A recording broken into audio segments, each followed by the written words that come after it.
So this podcast might seem on the surface to be a little bit depressive, but it isn't really. It's to draw everybody's attention that they've all got to step up to the plate, right? So here we go. I never saw my father die. I knew that the last time I saw him in a hospital bed waiting for a palliative cancer operation, that would be the very last time I'll see him alive. Mm. Yeah. It was a very normal occasion. I didn't try to do anything special or different. He didn't like that sort of thing anyway, and considering he knew it too, it went really well. Yeah.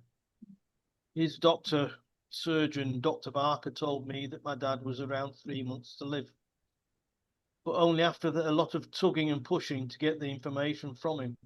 Yeah. He didn't really want to tell, but, Yeah, commit themselves, yeah. So, and as we left the hospital, we said, I'll see you again.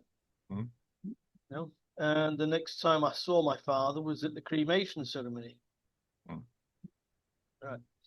That whole situation took a lot of stiff upper lip, as they say in the UK. Right? It's a difficult thing to get through. Yeah, oh shit. Now, I only mention this because of a recent bit from the New York Post, reminding us about the real state of health of King Charles. Mm.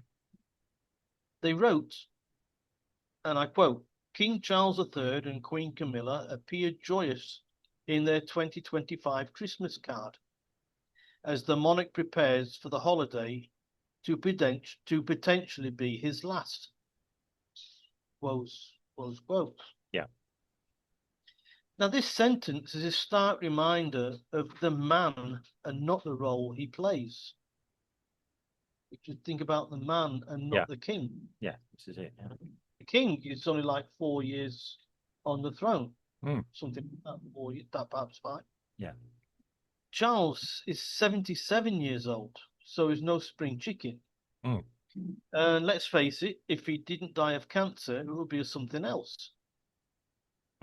Yeah. No one can tell at that age. So, as we don't know the type of cancer Charles has, nor the stage it's gotten to, we can only hope for the best, but prepare for the worst. Yeah. The public in the UK should be prepared for a royal death and coronation next year. Right? Because it's hoping for the best, but preparing for the worst. Yeah. Yeah. Obviously, right? Yeah. So there should be no tears, no hysterics, no histrionics. It will be a foreseen death, as the royal doctors say. There is no cure, only palliative surgery.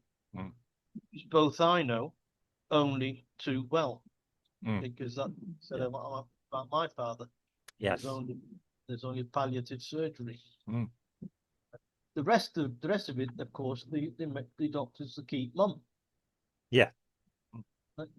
So basically, it's just not to bring everybody down because it's coming near to Christmas.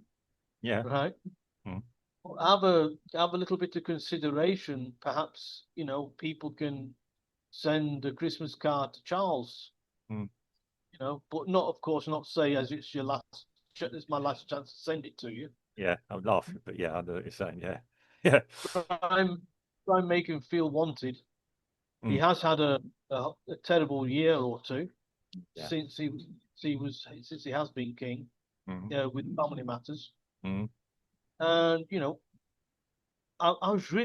really struck me that of the New York Post, saying it's probably his last Christmas. Yeah. It sort of brought it home. It just brought it home. We tend not to think about it because we just see the king. It's a little bit like my youngest. Yeah. He sees me as his dad. As dad, who's always accompanied him when he's played football and gone to the gym, things like that. He wanted me to do this. What's it called? This thing that the Israeli soldiers learn, the Krav Maga. Yeah. I'm 64 years old. I've got 20 years more. Yeah. And he's wanting to do somersaults, you know, climb up people and strangle them, And I'm Yeah. not sure. I'm not sure if this rather tubby Mm. 64-year-old old geezer with problems in his joints Yeah. is going I, to be able to manage that. I, We'll see I, what happens. yeah, I'd suggest to you be a bit careful. Yes. Yes. Yeah, I Oh, could probably cope with it, but yeah. Yeah. Well, I mean, okay. When you go into medieval cathedrals, Christian cathedrals across, what's it? No, I don't know if there's any other type of cathedral, but a Christian one across Europe, in the UK, in England as well. They normally had an effigy of the dead person on the top, and sometimes beneath them a decayed image of that person to remind people that we're all on a journey, but ultimately we have that one thing. I was brought up a Catholic. We were always taught, you know, not the time nor the hour. Yeah, oh, I mean, yeah, regardless of your age or anything, always be prepared. And that's what you're saying, yes. But obviously, in the case of Charles III, who, let's be honest, most of us have grown up with, one way or another. He was in the media.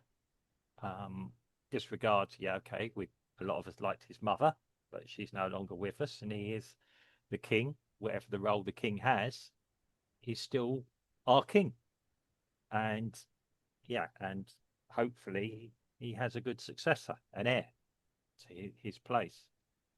Yes, people are saying lots of things about him at the moment. He should be doing this and doing that. People do not understand the pressures the man is under.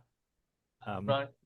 Which is why yeah, I say the people, yeah, it's very easy yeah, to look at the role that he plays, mm, and if every time that he makes an appearance and puts on that smile and and mm, his dignity and all this, yeah, people don't they forget of the bloke. They forget the bloke himself. yeah. He is not in a position to make decisions now because, yeah, I mean, not wishing it, he is at the end and he can't leave a bad legacy for his son to deal with.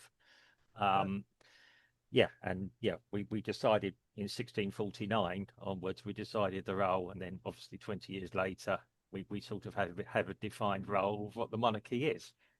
And yes, um, yeah, we all do a job, we all survive, however we do it, and we do it to the best of our abilities and how we believe things should be done. He's not an evil man, from what I know, people have met him. Um, he is, yeah, he's a reasonable guy. He has his opinions. Unfortunately, yeah, he's not always allowed to express them. He's in a very horrible job in that respect. Um, yeah, but yeah, we have to be prepared as a nation that very soon we're probably going to have to see bury, well, let's put it bluntly, bury a monarch and do an investiture of a new one. But yeah, seemingly a reasoned guy. His wife, Kate, does seem to be the popular member of the royal family, if people are asked, but she has her own health issues. Yeah, which is, and let's bring him to my point of none of us know anything. Yeah, no. Steve and myself have been having some conversations behind this about going for medicals and things.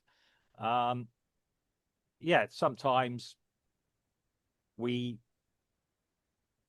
um, we do think we're invincible, and we look around at the people around us and think they will be there forever.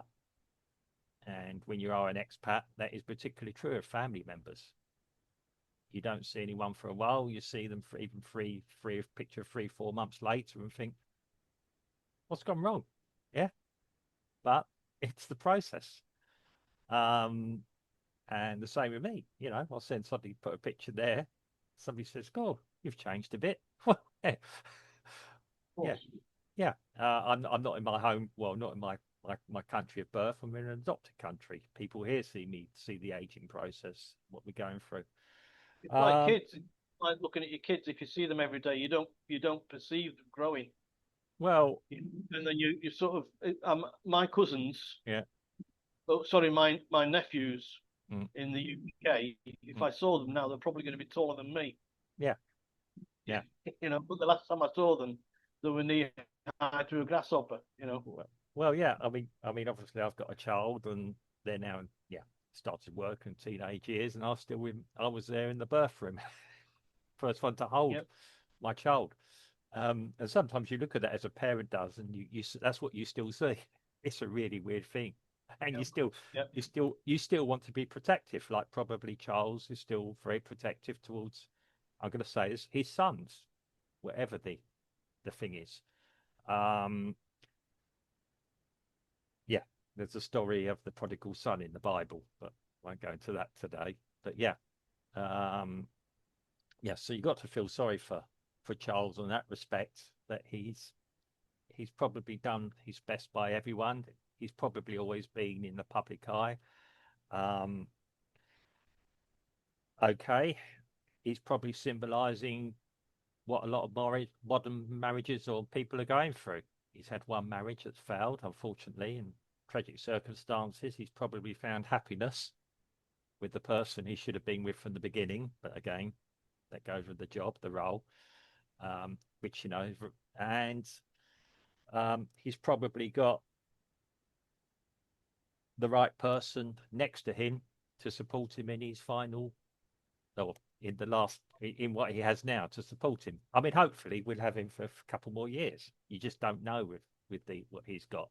Um, and though I do look at him, and yeah, you do fear for the worst. But yes, I do wish that people would lay off him a bit. Every other podcast you sometimes see, well, certainly comes up on my feed. King Charles should be doing this, and King Charles should be saying this, and he can't do anything. And if he did, people would be moaning, "How can he? He's at the end of his reign, can't he?" It's all, yeah. Lay off the guy a bit. Let the man have some dignity. Yeah, Yeah. he is a figurehead for the country. He's always done what he considers best for our country. You may not always agree with some of his views. He's a human being for that. Yeah, he the monarch can't decide policy or anything else. They can advise once a week. Yeah. We don't know what does actually go on. A lot of it is media speculation. Um, yeah, I mean, we've always joked about him, the way his mannerisms and everything else, but yeah, he's always accepted that, I think.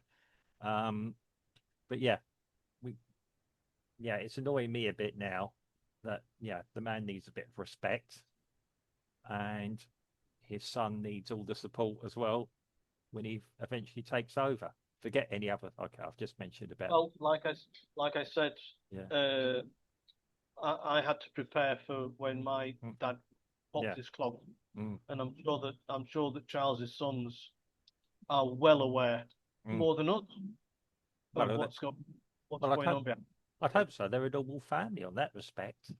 Um, People talk about privilege and everything. You go and do their job for a day, and you'll be crying out for your own one back. Yeah, No, right. I'm talking about the health of his dad. Yeah, yeah. But this is it. But they do everything in the public gaze with lots of speculation, which in families, there's always two tranches: what people think from the outside, and internal to the family is what's actually happening. Um, so, um, yes, I think what you're saying is, yeah, his sons have got to prepare for it. He's got to prepare for it. The man is walking around probably knowing more than he can say or wants to say. And or not, as the case may be. We don't yeah, know, do we? well, no, I mean, I think he's still competent. He still has, Yeah, yeah. he's fully aware of everything that's going on. Um, yeah, I mean, it is something. It's like you're saying, us all, we're like us. Let's be honest. I don't want to talk about it because it'd upset me, but I'm going through the same process that you went through many, many years ago of just wondering. Yeah, Yep, yep. um, all members of your family. So, yes, people, can we just lighten up a bit and understand that there is a family that's going to be probably ripped apart in probably next 2 years at some point. So, and hopefully they can all find some way of conciliation within themselves as well.